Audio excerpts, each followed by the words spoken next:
Attention! The following video may contain fun, humor, profanity, personal opinions, political incorrectness, and so on. If you are under the age of 18 or are easily offended by something as simple as gendered words, then I suggest you turn this video off and watch something more suited to you. Something like Sesame Street. Don't say I didn't warn you. How dare you! G'day guys, welcome to the channel. This is going to be part 6 of Project Team Associated No Prep. So, as I've stated in previous videos, this is a series of videos of where I've taken a Team Associated B5M buggy and I have converted it into a no prep drag car. So the conversion is done. So now all the videos will be progressing in improving the car, making it go better, and testing little things here and there. Now, last video I did, I had to make a custom wheelie bar, but I didn't have any wheelie bar wheels as such for it because I just was using a tail wheel off a model aeroplane, and that worked.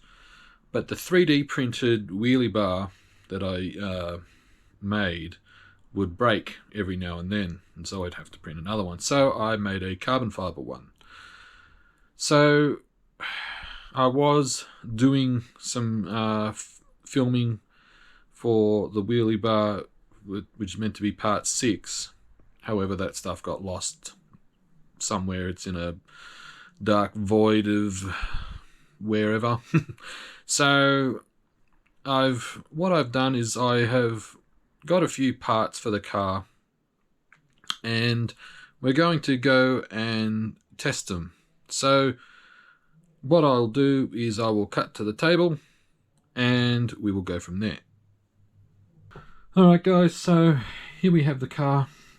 Now, as I mentioned before, the original tail wheel was off a model aeroplane. However, I decided to get my act together and get a proper set of wheelie bar wheels. So at the back here, guys, what I have done, so this is the carbon fiber mount that I made, or wheelie bar that I made, and here we have proper wheelie bar wheels. Now these are made by Motiv RC. You can get just the wheels, or you can get a full Motiv RC wheelie bar kit to go on the back of your car. However, I have made my own, and being a B5M, the Motiv RC wheelie bar kit, I think really is only designed for the DR10 and the Losi S22, I think it's called. Anyway, so I have got the wheels on. They're very nice. It comes with everything you need except for the nylock nuts. I've had to put them on, obviously, because this is a custom job. But it comes with the M3 bolt to go on. It comes with the ball bearings and obviously the wheels. So it comes in a neat little package. So they went on, no problem whatsoever. Now, what I have here, this is a Hot Racing differential locker. So, in the last, I think it was the last video, I put 2 million weight diff oil in. It seems to work. However, I'm going to give this a go. I did find in a previous video that the diff leaked. I don't know if that was me or just poor quality, perhaps, I'm not sure. However, I'm going to give this Hot Racing diff locker a go. And so it is very straightforward. However, I am not going to bore you with all the disassembly and everything. Another thing I have done too is, you may recall, I had some carbon fiber shock tower extensions. I have since taken them off. It's mainly for a bit of tuning for the moment. Here in Australia right now as we speak, the temperature is getting really cold, so I am just making a few little changes here and there and just trying to get the most out of the car. So the shocks are back on the actual tower itself. I still have the little extensions. They're somewhere around here. Also, when I was doing a few tests, I managed to break the 3D printed front mount that I had here for the body posts. I have since gotten rid of that, and I've just gotten a strip of carbon fiber here. Didn't have to be pretty, but it's just some M3 bolts that go up through underneath here, and then a couple of nuts there and some thread lock, and so far so good. So what I'm going to do, guys, is now I'm going to put the diff locker in, but I'm not going to bore you with the disassembly. So it's just going to be a case of the magic of video editing, and it will be done. Alright guys, so it's all done. It was actually, I mean, the most strenuous part or frustrating part was really just the disassembly and reassembly of like the transmission and putting it all back in.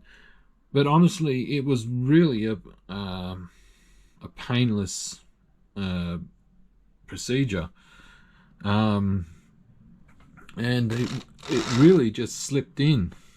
And I mean, it's a bit hard to tell, but I mean, you can tell here I'm holding this tie here, and you know, it's all in there. So it is essentially a spool diff.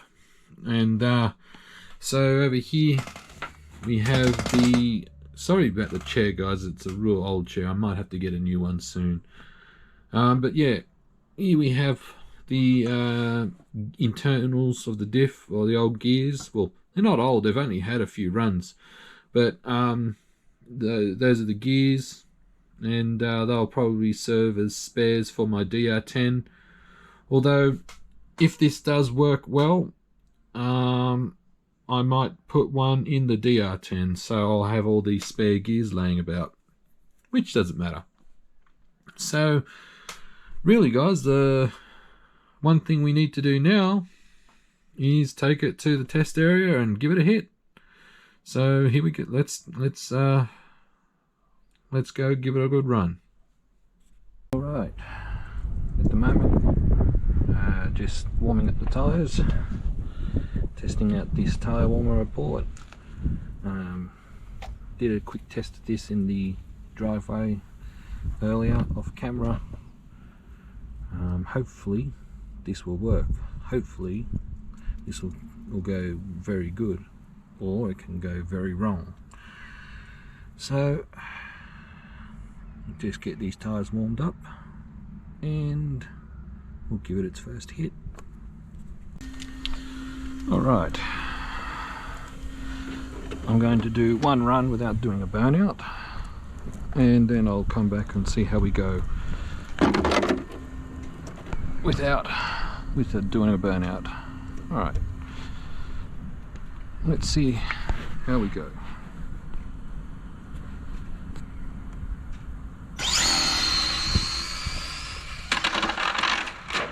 Ooh.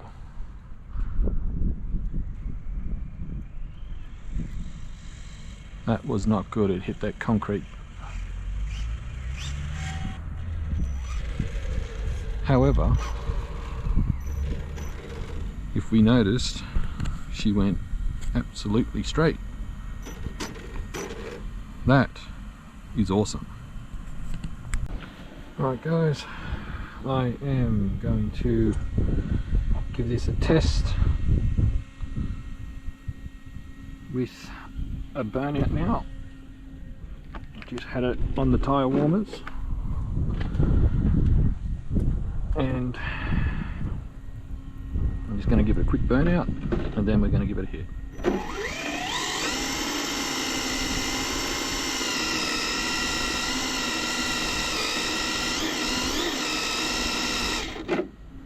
Alright,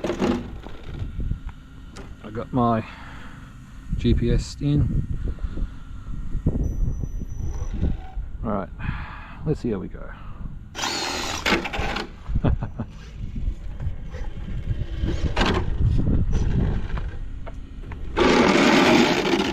Try it again.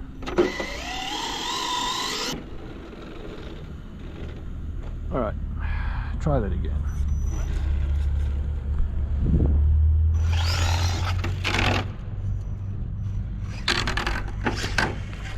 Okay, interesting.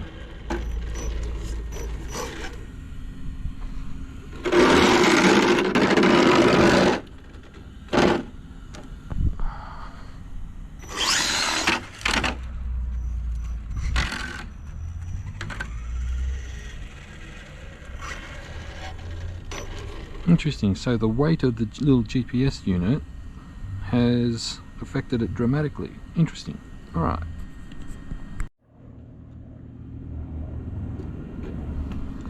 Alright, I'm going to give it another run without the tyre warmers, but I'll just do a quick burnout just to see how it goes without the GPS unit on the back.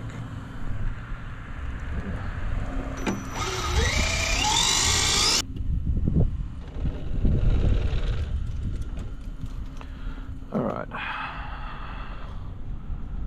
what have we got? Alright.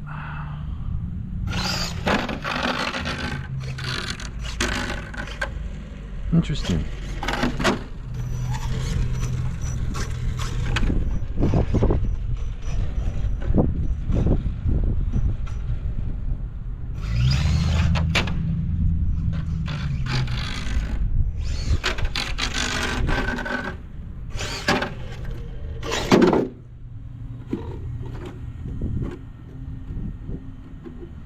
Okay, I might do a wheelie bar adjustment.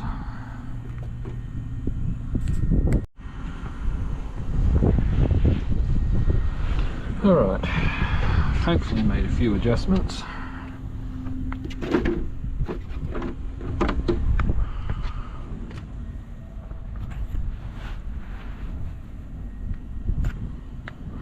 Just do a quick tyre warm up, even though it's been on the warmers.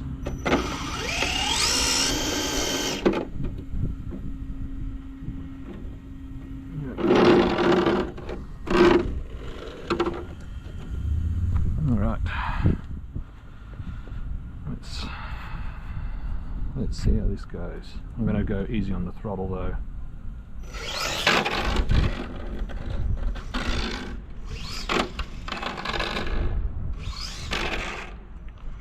I cannot work out what it is with this car.